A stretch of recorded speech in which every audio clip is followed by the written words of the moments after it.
It's Friday night. It's another shelter-in-place SIP event. This is our 8th week in a row, Cellar Angels fans. And so for those of you that are new to us, a quick, brief introduction. We started this 8 weeks ago for SIP, but we started the company 10 years ago. And our sole focus was three things: identify fantastic small producers in Napa and Sonoma, give them exposure nationally, and at the same time expose wine lovers around the country to producers they would not have any chance of getting in front of until they actually went out to the valley. And as a byproduct of that connection, we actually want to raise some money for charity. So we have the opportunity tonight to bring you just such one of these small limited production producers who has a fascinating story, a story that I like to brag about and say that both he and I went to Harvard. So I am actually sharing my shirt with everybody. I obviously, people ask me, Jack, did you go to Harvard? And it's really a poor question because I can answer truthfully, yes, I did. I went there to buy a sweatshirt. Did I matriculate through Harvard? No, I did not. You, on the other hand, did, and we'll get into that in a little bit. But now that we're live on both platforms, I want to say welcome everybody on Facebook.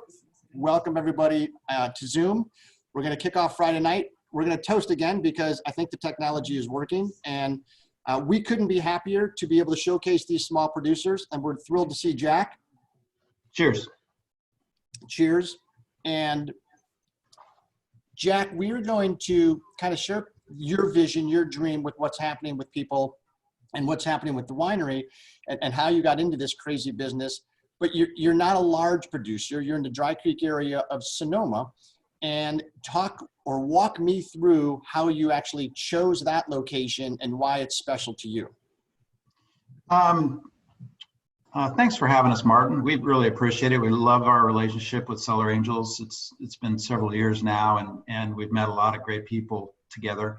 The Dry Creek Valley, Ann and I have been fortunate. We've been able to travel to a lot of regions around the world, wine regions. And when we first saw the Dry Creek Valley back in, I want to say it was 2000, it just struck us as one of the most beautiful places we had ever seen. And when you combine what's going on in Sonoma in terms of the proximity to the city, the proximity to the ocean, the natural beauty, the wine, the food, and the people, it just became a place that we occasionally visited.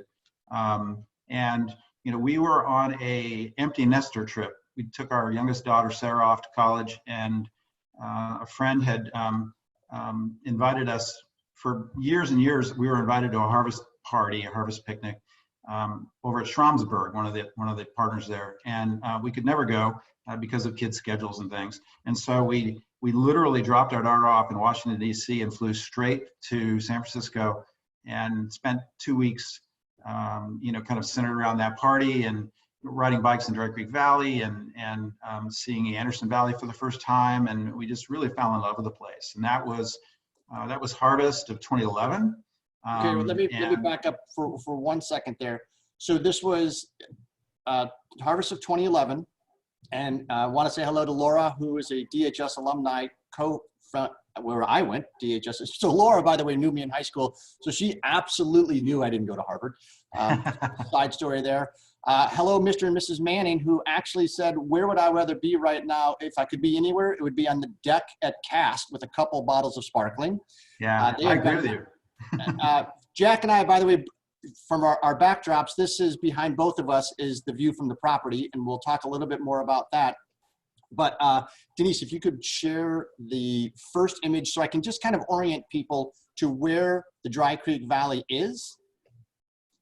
This gives you a little bit. Can everybody see Dry Creek or not yet? Hang on. Lower. There we go. I hope. There you go. Okay, good. So you can kind of see Santa Rosa right there, just below the Russian River Valley. You go up to Chalk Hill, and then over to the left, Healdsburg, and then you've got the Dry Creek Valley. So in 2011, you're bicycling through this area, which just sounds about as romantic and as fun as possible, and pick it up from there. By the way, the Schramsberg tasting event had to be pretty tasty, and we'll get into maybe your love of bubbles. Yep. Yep. But so 2011 harvest, you're pedaling around Dry Creek. We were, and you know, we really we're going through what I think a lot of people go through when their kids are gone and they're kind of wondering what their next chapter is going to be. We just thought, you know, we love the area, we love the beauty. I was intrigued by the business, but the lifestyle of being in the wine country was really appealing to us. And so I went out shortly after that trip and nosed around a little bit, and the crash from 08, 09 hadn't quite fully corrected out there yet in terms of property values. And you know, I spent almost 20 years in commercial real estate and design management, and so the kind of the deal hound in me kind of got my juices flowing. And lo and behold, I came back to Dallas, and a few friends are like, what are you doing out there? And I said, well, I'm thinking about maybe, you know, getting in the wine business. And all these hands start shooting up saying, well, we want to do that with you. So so you know, we're certainly not alone on this. We're the partners that kind of have pulled it all together and are there every day making it work. But I have many very generous and enthusiastic partners around the country who helped us initially buy what we thought was the prettiest piece of land we could find. And you know, kind of my search was, you know, kind of an easy drive radius around Healdsburg, which we just consider to be kind of the hub of, I think it's the best town to stay in the world if you want to go on a wine vacation. And there's just so much variety that you can get within 20 minutes of downtown Healdsburg. And there's so many world-class restaurants, and you know, it's only an hour north of the Golden Gate Bridge, and it's an easy, you know, with Santa Rosa having direct flights now from several places, including Dallas.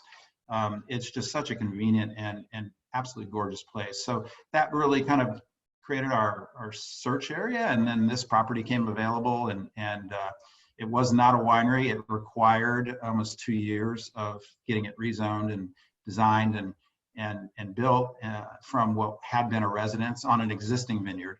And okay, hold that thought, because I want to back up a second. Someone asked, what am I drinking? I am drinking the disappeared on me, the Cast Rosé, which is, and so is Jack, which is currently on the Cellar Angels website. And sparkling rosé. First of all, if you can find a good sparkling, honestly, it'll knock your socks off. When you find a good sparkling rosé, it will knock the rest of your clothes off. And this is one in that category, because it's sparkling rosé is just a magical beverage. So Mother Nature clearly has a sense of humor, because she hasn't really looked at the calendar in Chicago. Jack, you may not be able to appreciate this being in Dallas. We had to bring all of our plants into our living room because there's a frost warning tonight. So you, having grown up in the Midwest in Columbus, Ohio, can certainly understand those days. You spend all day planting, and then 2 weeks later there's a frost warning. So that's, well, you know, actually there's a buzz going around today in the wine business, because the East Coast and some of the Midwest are really worried their grapes are going to get frosted tonight. So, oh boy, we hope, among other things they're challenged with right now, we hope that doesn't happen. No, exactly. So yours is the perfect story, because you had an extremely successful career after Harvard Business School. You went into commercial real estate. I'm sorry, a little bit of commercial real estate, but also banking, if I remember correctly. Yeah, I spent 4 years in the specialty foods business. I was in the shrimp business in South Florida. And then I got into commercial real estate services, working with corporations and doing deals around the country. And I've started a couple of community banks, one in my neighborhood here in Dallas, and another one with a friend in a great area in Austin. And so those were kind of entrepreneurial fun things that all kind of contributed in a way to giving me the confidence to go to California and buy some property and get in the wine business. So you find this property in 2011, and were you with Ann at the time, pedaling around? No, Ann and I were together on the first trip, and then I kind of went out and did some nosing around, and you know, and then we found this property We ended up closing on the property in 2012, but before that, I had hired a winemaker to kind of help me build a business plan because I have zero experience in the wine business prior to this venture. And that was my question. So you were smitten with the real estate, not necessarily bitten by a wine bug? I think it was a combination of both. I mean, I don't think you get in the wine business without having a really true appreciation for, I think it's one of the best endeavors in the world. I mean, you're making a product that makes people happy. You're meeting people every day. 99 out of 100 of them are in a great mood when they meet you. You know, they're visiting a place that they only get to see once a year or twice a year, and you know, we get to live there. And so just the opportunity to create an environment and to create a product that brings people together, creates memories, and makes people happy was really appealing to me. And I just happened to have the technical skills and a little bit of an appreciation for the underlying value of the property.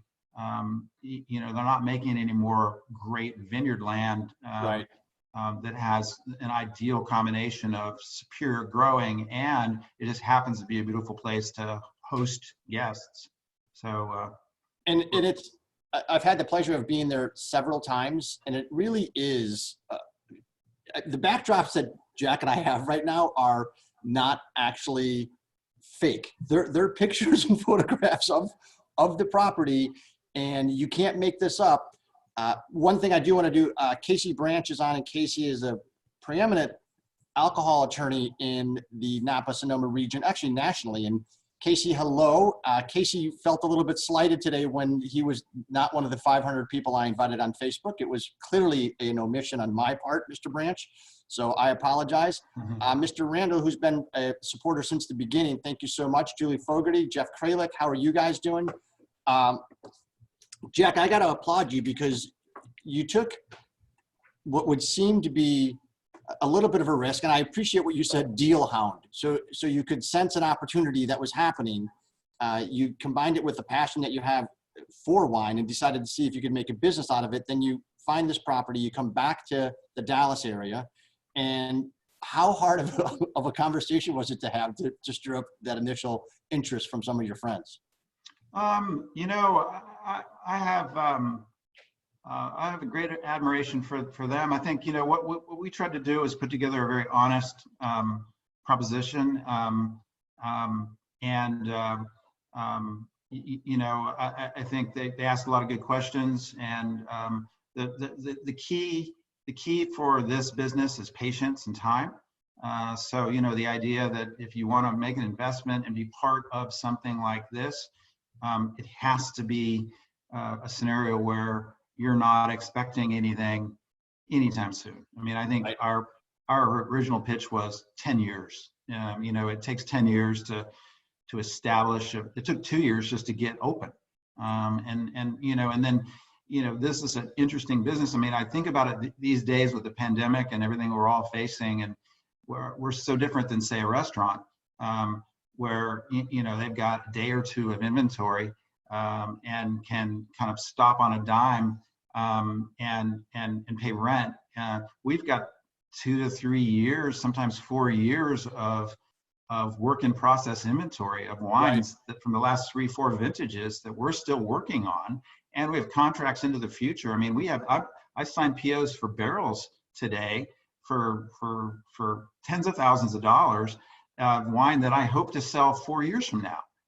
So, you know, you have to have a long-term perspective to you know, to want to get involved. But I think the benefits of being involved are also a little bit different than just having a few shares of a stock in your portfolio. I mean, we have a true community, a fellowship of people that have come together to support us. They get a lot of enjoyment out of their investment in our winery, and they really don't need to do anything, but they choose to help us. And I can tell you that in the last 2 months, having our investors out there in their own shelters, buying our wine, giving our wine away, sending our wine to their friends as gifts has been very, very beneficial to our ability to stay in business. And, you know, thankfully, we haven't had to lay off a single person.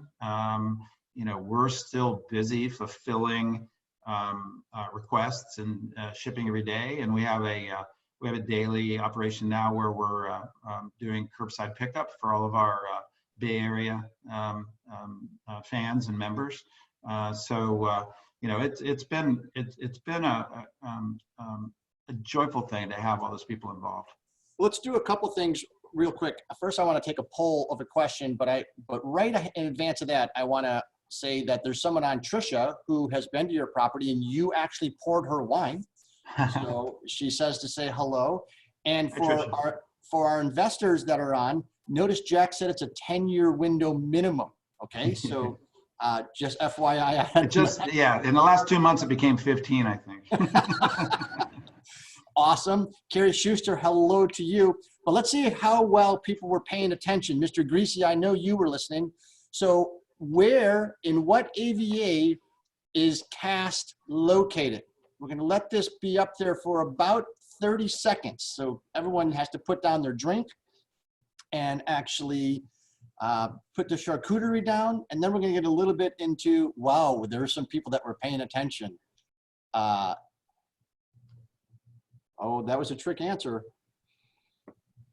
We'll give this about 5 more seconds. We've got 70% of the people responded. Who else is looking for their iPad? And Facebook team. All right, so on Facebook, if you can't see the poll question, which you can, the answers are Russian River, Dry Creek, Chalk Hill, and Rock Pile. All right, you can end it. Publish this, and let's see how smart everyone is. Not bad. Yeah. Not bad. 85% got Dry Creek. No one picked Rock Pile, and people were probably thinking that that's a joke of an answer. Actually, it is an AVA, but it is. And I think the people that pick Russian River probably have one of our Chardonnays, Pinots, or Sauvignon Blancs in their glass right now, because we have the great proximity, if you will, to what I said earlier about what's so great about Sonoma County is the variety. And so, we've had a multi-year relationship with the Bacigalupe family where we buy outstanding Pinot Noir fruit. Such a great family. Yeah, we've been buying and just released a Chardonnay from the Linmar group from their Quail Hill vineyard. And then John and Diane Bucher have been selling us a Sauvignon Blanc fruit from the Russian River Valley now for several years. And, they've got their own very successful labels. So, one of the great things about this business and this particular area is, and you can contrast it to like Bordeaux or Burgundy, where everyone only makes wine from their fruit, is that we entered the fray and wanted to be able to champion and celebrate the fantastic fruit sources all around us and have some variety, depending on the year and what you're eating and what you're celebrating, to have a wine that fits that occasion every time. So, and to be able to do that with world-class fruit is wonderful. It is kind of a nice gift. And by the way, you'll be happy to hear Ron, who I believe is one of yours, he's in for the duration. He doesn't care if it takes 20, 25 years, he's in. I'm really good. I'm glad to hear that. I wrote that down. That's awesome. And speaking of, you're right, somebody is actually drinking Bacigalupe Pinot Noir right now. So that's fantastic. Good. Yeah, the brand new 18 is really, really special. Speaking of the sparkling, which a lot of folks have in their glass, walk us through kind of, I first want to know the origin of passion that you have for sparkling, because I haven't seen anything that rivals it on either side of the mountain. And you've embraced sparkling. Not only have you embraced sparkling, but you've embraced the pageantry and majesty of actually opening a bottle. You have an entire program that someone can participate in filming themselves savoring. And so how did you do all that, or decide the love of sparkling? It's made in, talk us through the traditional method and where that all came about, and then what people might be tasting and kind of the flavor profile of what they have in their glass. Sure. I mean, I think one of our first inklings or ideas was that we wanted to really, part of my real estate deal was I had spent a bunch of time helping run a design firm in the five-star resort hospitality business. And so the idea of celebrating an arrival of someone really made sense to me. And then I visited, Ann and I visited Duckhorn's property, Goldeneye, out in Anderson Valley. And the very first thing they did when you walked in the door, before you ever talked about any options or anything, was they handed you a glass of wine. It happened to be their Sauvignon Blanc. And the idea that you greet people like they're entering your home, and then the kind of the celebratory nature and the festivity of sparkling was something that, frankly, I'll tell you, I have an old business partner who said sometimes it's better to be lucky than smart. We thought if we had sparkling that we would use most of it for a greeting wine. Sure. And so I think that very first year we only made 130 cases, and we now make 1,000 cases a year of 3 different sparklings. Wow. And we got lucky. Well, number one, the wine's good. I think it's good. And number two, there's been a transformation in the last 10, 15 years, I would say, where sparkling's not just for special occasions anymore. It's still what everyone toasts with at weddings and birthdays and graduations, and Mother's Day this Sunday is a great time to have some. Especially Mother's Day, yeah. But it's also a wine that's been embraced more and more as an everyday wine. And I think there's great examples of it from around the world, like Prosecco and at various price points. So it's become a very popular thing. But to me, it was a combination of wanting to celebrate and hand someone a glass of something festive when they first arrived on the property to make them feel welcome, and just the idea that it was a little bit unique. At the time, I think there was one other winery in Dry Creek, of the 50 some wineries in Dry Creek, and maybe 2 or 3 others, including some great ones like Iron Horse and Jay and now Breathless that really kind of focus on sparkling, and they're all friends of ours. But that got us involved, and our winemaker at the time had a great relationship with the sparkling house that helped us, Rack and Riddle, and so we've had our Blanc de Noir from day one. And then in the last couple of years, we added the Rosé, and we added a really, really nice, crisp, dry Blanc de Blanc. And new in 22, we will release our very first estate sparkling Rosé of Zinfandel. Wow. So that'll be the 2019 vintage. So that's the other thing about sparkling. It takes a long time to make. I mean, this particular Rosé spent 22 months after bottling on tirage, and so it is an investment. And you talk about a long lead time. It's a wine you have to really be committed to. You mentioned a couple of things that I want to highlight, because we absolutely share your passion. It was kind of funny when we owned the retail wine store, and through 07 through 13. We tried single-handedly to get people in the United States to drink more sparkling, because in the old world, in Europe, it's almost an everyday thing.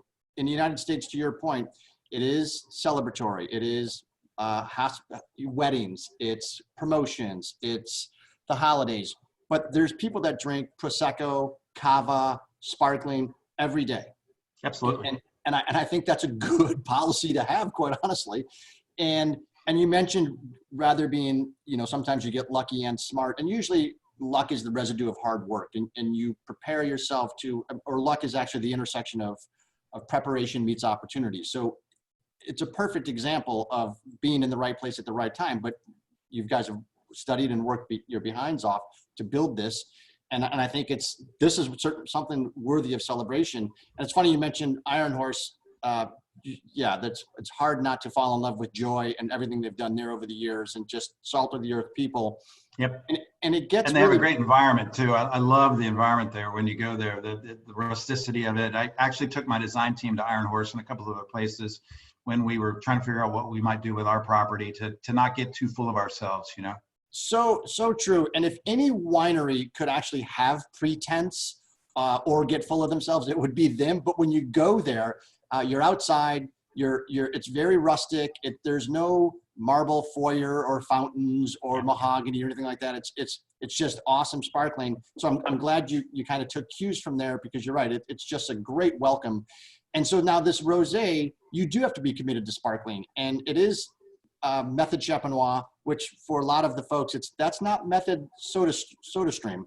It's method Champenois. And I know a lot of folks are trying to make I've seen some videos, Jack, this may surprise you, where they take an inexpensive bottle of Pinot Noir and they put it in their soda stream containers and they just carbonate it and they think they've got sparkling wine. Mm-hmm.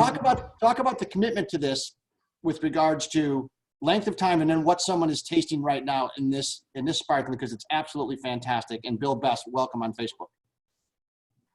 Thanks, Martin. So in order to make sparkling in the traditional method, you first take a wine and crush it like you're going to make a still wine, and then you bottle it with a little extra sugar, and then you let it sit and go through a second fermentation. And you've seen maybe or heard of riddling, where you're throughout the course of, in the case of this wine, 22 months, you're spinning the bottle and you're allowing the sediment from the yeast that's dying off to kind of make its way down. And then at the point when you think it's ready, you then kind of turn it upside down, freeze the neck of the bottle, get all of that, the plug, if you will, of all that sediment pops out, and then you do what's called a dosage, where you add a little something, and every step of the way you've got an opportunity to change the character of the wine. This is this wine is a 1.2% water dosage, but you have various sparkling wines that add brandy or add a little bit of Pinot or add whatever, in terms of how they're trying to have a little bit of a think of it as a spice rack of a chef. The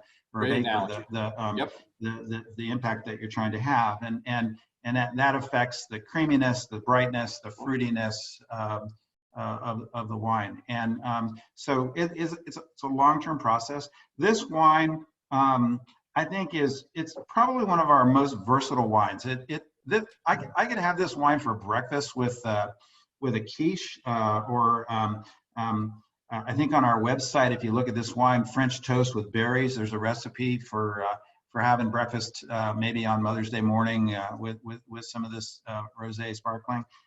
It's just as comfortable with a sandwich at lunch, or with appetizers with cheese and something salty, or it will stand up to a fish dish. I'm taking the rest of my bottle tonight, and we're having an orange roughy with some pesto sauce. So we're it's a very versatile wine. There's a hint of strawberry. It's got nice acidity. It's got a little bit of creaminess, and I just think it follows in the spirit of what we're trying to do with all our wines, which is we're not too formal. We're really kind of saying, there's no right or wrong. This is a wine you can pop open, chill down, and pop open anytime you just want to have a little fun and you want to enjoy something, and it just goes with so many different dishes throughout the day and throughout the year. So I think that's part of what's made it so popular after years of sparkling wine kind of only being seen as a special occasion thing. I forget the percentage of sparkling that's sold between Thanksgiving and New Year's every year, but that percentage keeps going down as people are realizing the year-round versatility of these kind of wines. Oh, and so what I'm hearing from you, in addition to the commitment that it requires to be invested into sparkling wine, is that we should all be having sparkling for breakfast, lunch, and dinner is really the takeaway. You wouldn't get an argument from me on that. That's what although we do have a nice port that could come after dinner, that we just released. But it's funny because Nick Schramm I hear him or read "Amen, bubbles for breakfast." It's a perfect time, and this is I want to give Jack an opportunity to plug a couple of things, but you know, Jack is a limited production producer, and it's the only things we feature here on Cellar Angels. So all of them, we're all in this together, this whole insanity that we're going through right now. And just because we're physically isolating doesn't mean we're socially isolating. And so this is our time to get together, support small producers. We've got this sparkling on our website. There's a couple other cast wines on our website right now, but Jack also has an incredible portfolio that you should take part of. Anybody that buys the wines or is some sparkling off of Cellar Angels website, between now and the end of Sunday, we're going to give you this 6-bottle tote bag. So this is currently on the website, your Sauv Blanc. There's like 2 bottles left. The 3 Palms were sold out of, so that's our bottle. But this bag, you know, it's got collapsible bottle holders. It's got a reinforced bottom. Buy some wine from Cellar Angels. We'll send you a bag. Jack has an amazing portfolio, Zinfandel, that will absolutely stop you in your tracks. And so, Jack, I know you wanted to talk a little bit about the breadth of the portfolio and really what the property is capable of producing. You've got a new winemaker that is just really getting everything to sing. So walk us through kind of the vision of where you are today and where you want to be in the future. Okay, so so we grow on our property. The vineyard behind me in this backdrop is 5 acres of Zinfandel and 1 acre of Petit Syrah. It was planted in 2000 by Ulysses Valdez, a legendary farmer who sadly passed a couple of years ago. Yes. And Ulysses guided me a lot in the early days. He continued to farm for us. And we actually custom crushed the first 2 years at his facility while I was getting our property entitled and built.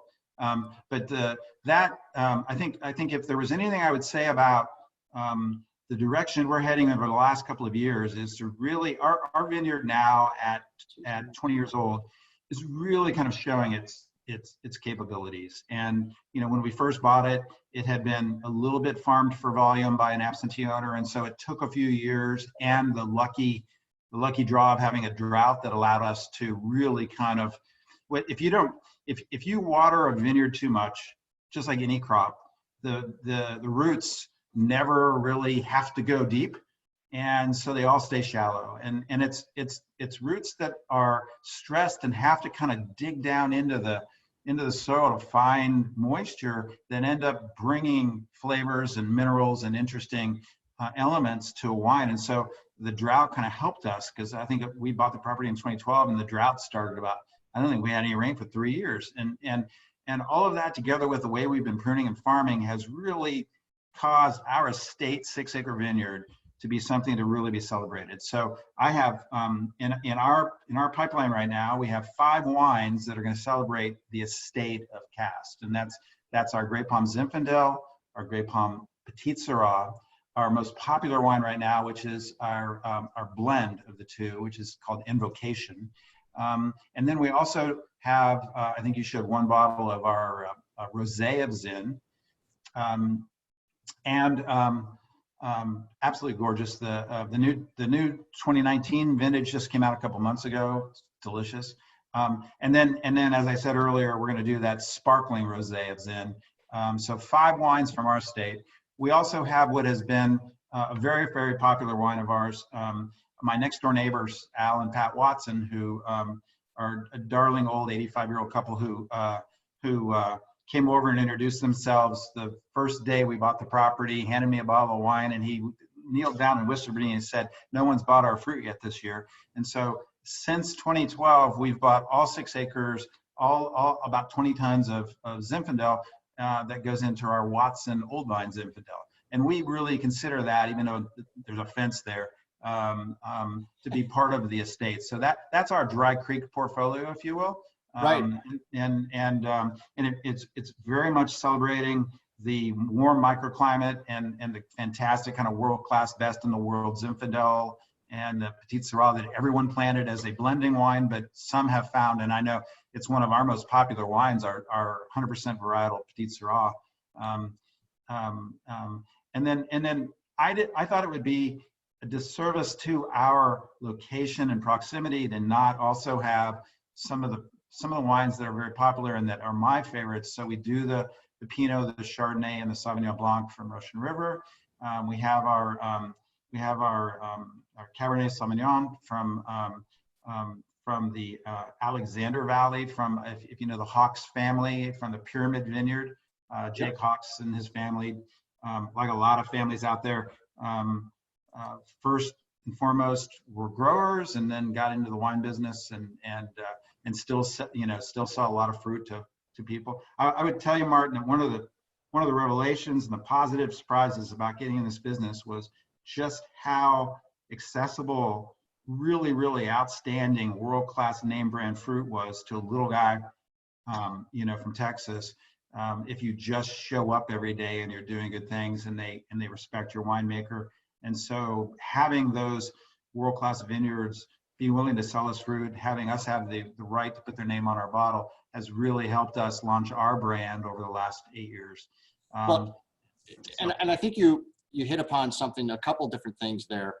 And I'm going to harken back to your Ohio roots, because having been born and raised in the Chicago area and basically on a farm, you and I growing up were used to row crops and very dark, nitrogen-rich black dirt.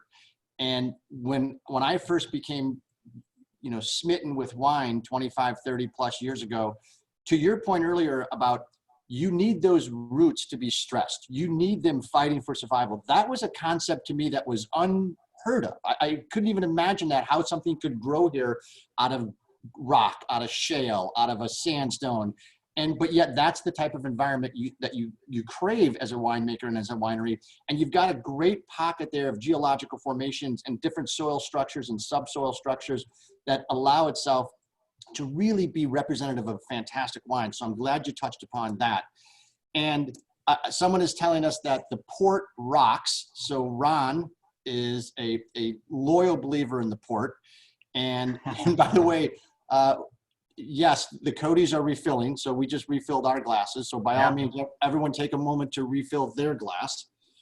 I see a question about where the name Cask came from. And if I would, please. The property is just so unbelievable that I sometimes say in difficult days, it must have cast a spell on me. Otherwise, how would I be in this business? But literally, the property cast a spell on us, and our logo is a little wine fairy who casts spells on our visitors and guests every day. So that's where that name came from. Oh, very nice. I didn't know about the wine fairy. I do. It is, and I'm going to put up a picture because there is something that you did with regards to wanting people to be able to appreciate the outdoor space, but also giving them the privacy of their own little vignette or enclave of tasting. And I think that's going to be brilliant and going forward in this new world that we're in. But walk us through kind of the design concept of not necessarily when you expanded, but one of the things that you wanted to have people to be able to experience that exact same cast spell, if you will. Well, first and foremost, the weather in Sonoma County is absolutely gorgeous, 10 months out of the year. And even in the 2 months where you get either kind of dicey rain or brutal heat, the mornings are still beautiful, and there's still, in the middle of the winter and the rainy season, there's still 70-degree bluebird days. And so to me, the whole reason that you're going to wine country is to enjoy wine country and to see it and to experience it and to hear the birds and to be part of it. And so from day one, we've been all about enjoying that in an alfresco outdoor experience. We use umbrellas a lot, and we get out and we sit in our Adirondack chairs. This is a picture of the terrace that was our only tasting venue for the first 6 years that people that have been to our property are very familiar with. We have a small little room that's the reception area and the sales room, but really when you come to our property, you're sitting outside, you're being served, and you're enjoying the property as if you owned it. And so I think to make that work, we realized that we needed to be a little bit spread out. And so when we went to expand a couple of years ago, we tried to create, and I think have successfully created, multiple areas. So there are now 5 or 6 outdoor venues where you are getting attention and you're on the property and you kind of feel like you're all by yourself. And there are also several indoor areas where we have a cave, and we have various scale sizes and areas that are protected from the weather. And so we've really tried to create an environment where even if we have, a busy time for us would be to have 20 people at the property or 30 people at the property, but you still feel like it's all yours. And it's just dumb luck that is the ideal scenario for what we're all going to be facing here in the next however many months. Right. So we're very prepared. Your backdrop, which has our gray palm, Canary Island day palm tree behind you, is an area we affectionately call the beach, which is on the weekends is a pétanque court for Ann and me. In a league that we're in, but is really kind of an area of just relaxation in the shade, looking out on the vineyard. And so when we reopen here, hopefully in the next several weeks, we're going to make good use of that, and we're going to be able to have our tables, our umbrellas, our chairs all kind of appropriately distanced, and make use of what we think is a great design advantage that we have for the coming environment. I would just say that the what we're struggling with right now, and I want to be upbeat, and we are upbeat, is will people come back to wine country, and when will they come back to wine country? And I can tell you that all of us out there as a collective group, whether it's the wineries, the hotels, the restaurants, are absolutely eager to provide a very, very safe, accommodating experience for people, so that they're going to get 99 or 100% of everything that they've always wanted while still being safe. And so we're looking forward to the day when we're allowed to do that, and can get back at it. And until then, we're still selling a lot of wine to people and shipping it all over the country where they happen to be. I know that everybody on the stream and all of us are looking forward to that day as well. It's just a magical place. Not only, and I can only imagine what was going through your head in 2011, 2010 when you were visiting and just pedaling through that area. It's spectacular. And those bluebird days that you get they're foreign to us here in Chicago. Yeah. We get about 85, and it's just what you're seeing behind. And by the way, I want to tip a glass, because was in California, had his bride who was celebrating a birthday. So Jack drove 20 some odd hours home, I believe, to celebrate a birthday. Stuck around the Dallas area just for this tasting, and then the two of them tomorrow are going to be driving back to wine country. So all of us say thank you to Jack. Don't forget Duke, the winery dog. He's with us. He got to come. He was my co-pilot for 27 hours. But 27 hours in the car. Yeah, that's impressive. Well, I had to bring a bunch of wine out for customers, Yeah, for investors, right? Yeah, exactly. Yeah. So is there anything from a business perspective that, because you went into this with a great degree of knowledge, specifically building 2 community banks, selling those, understanding the financial aspect of deals and those sorts of things. It's amazing I think it's a shorter list on what you haven't done. The commercial fishing in the shrimp boat in Florida was something that's a new wrinkle I was unaware of. And Denise is from South Florida, so you two may have to compare notes at some point in time. But in building the winery and in building the customer base, how have you determined how important direct to consumer is versus wholesale versus wine club and brought your business acumen to defining the mix that will be successful? Well, it's funny if you kind of think big picture. Ann and I did a trip to Bordeaux with our wine club for a river cruise last summer, and you're touring properties that have been making wine since the 2nd century. And then you think about America and fine wine in America. And it was really Mondavi in the 70s that kind of launched. I mean, I think in 1970, there was more fortified wine like sherry and Right. sold in America than table wine. And so it's such an embryonic industry. And the Granholm Act, which allowed small wineries to ship around the country, was a Supreme Court a thing that various states have embraced more than others, but that really launched the small wineries into the ability to sell wine directly to their fans and to their members and to ship it to them. And so there's really no other way to survive as a small guy. I mean, we're making 4,000 cases a year. I've got Ferrari Carano, a very beautiful, well-run organization right across the street from me, making 750, 800,000 cases a year. We've got Gallo Sonoma right down the street, the largest wine company in the world, making 60 million cases a year.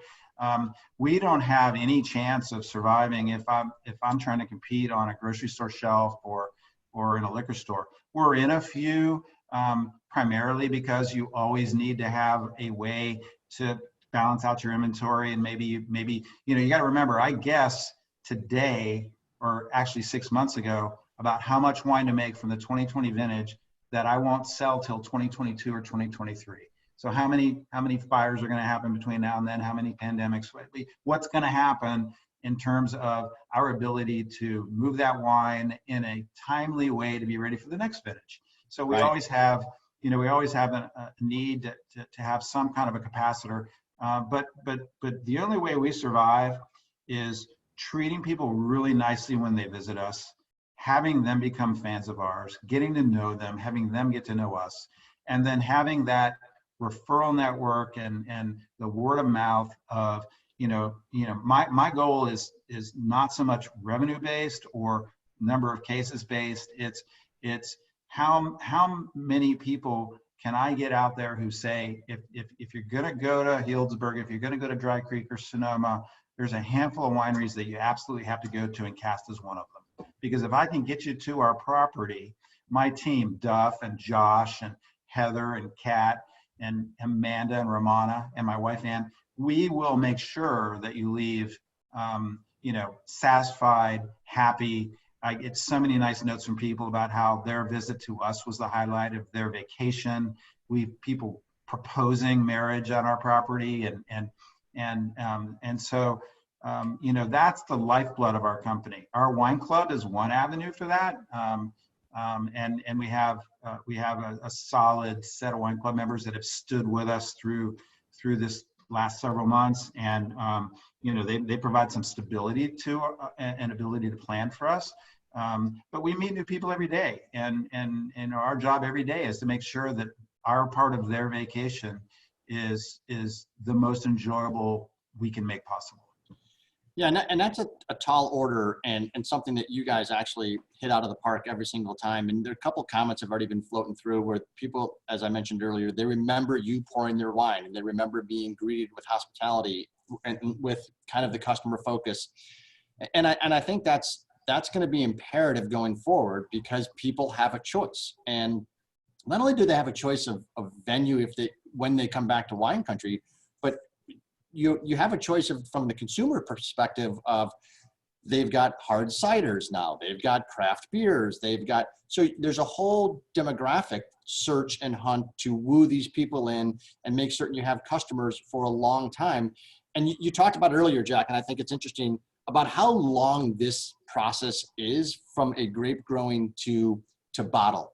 And it is a slow growth process in an instant gratification world. And that's a tough dynamic, or a challenging dynamic. But the irony, I think, and you've experienced it firsthand, I know we have at Cellar Angels because we're blessed with some very long-term customers over 10 years, and many of them are in the stream, is that once you've had the mass production and the glitz and shiny objects and stuff like that, it always harkens back to service. And it comes back to the quality of the experience. And your group is personifying that. So hats off to you there. And I know I have another question in our polls. The Facebook group is probably not going to be able to answer their poll question. So what is our second poll question? Because I can't actually remember, but I want everyone to pay attention. Poll question number 2. The new social distancing requirements will require big changes at CAS. True or false? Oh, there seems to be some competition. All right, we're going to give this 10 more seconds. Facebook audience, the new social distancing requirements that will be put in place, either phased or forever long, are going to require significant changes at CAS. True or false? We'll give this 5, 4, 3, 2, 1. That is correct. False. Very little modest. It was a very astute audience, Jack. They're either astute or they're not drinking enough. There might be shades of both there. There you go. But that's actually kind of good to know, because when people do come back, especially folks in the Bay Area, they can recognize that there's going to be very little interruption as they come to the CAS property compared to the experience that they previously had, which was over the top. So we talked earlier about the way you've embraced sparkling, and in the spirit of that, I want to launch our final poll question, since we're on a quiz happy environment, and let's just keep the winning streak alive, because I'm pretty impressed with the audience so far. So the art of savoring sparkling wine, which is a treat at CAS, dates back to when? CAS founding in 2011, Chicago Bears 1986 Super Bowl victory, Henry Ford and the emergence of the assembly line in 1909, Napoleon in 1789. We're going to give this about 10 more seconds, see if we can get over 70% response rate. Come on, put that. There we go. I see a couple of people, late entries. 5, 4, 3, 2. I see a shift. 1. Napoleon. That's right. Well, thank goodness we got that right as the hosts. I'm glad. Yeah, there you go. Now there's a famous quote. You know, if you use it to celebrate when you win, and you use it to console yourself when you lose. So absolutely, it's like I said, it's a versatile wine. Yeah, it's what did he say? It's something like, yeah, it's mandatory in victory and a necessity in defeat, or something like that. There you go. Touche. So, oh no, the sparkling is outstanding. And I know you said you had mentioned that you want to, between now and Sunday, give folks an incentive to just go check out the entire portfolio on your website. Talk to us a little bit about that. Yeah, so if you go to caswines.com, you know, anytime through Sunday, and use the coupon code SIP, S-I-P, we're going to give 15% off any of our wines, not just the sparkling. And if you're a club member, you get that on top of your normal price. So if you want to, if you're interested and you want to join our club, you can do that online, or you can call us, and then you can get the extra 15% as well. You know, we're just we're out there every day hustling, and we're trying to make up the gap from all the people that we're not getting to meet right now. And we absolutely appreciate everything you do. The thing that drew me to wanting to do something with you and Denise was the idea of the charitable aspect of what you do, and the fact that everyone who buys wine from you guys, you know, gets to donate some wine to charity. We've been pretty active, even as a small guy.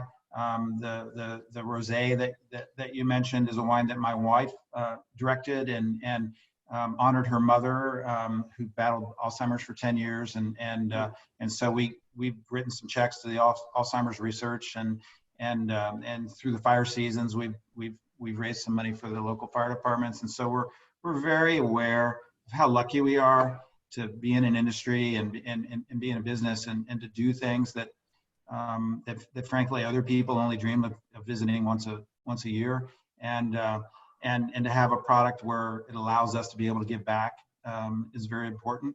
So if you want to join our club or buy some wine, we'd really appreciate it.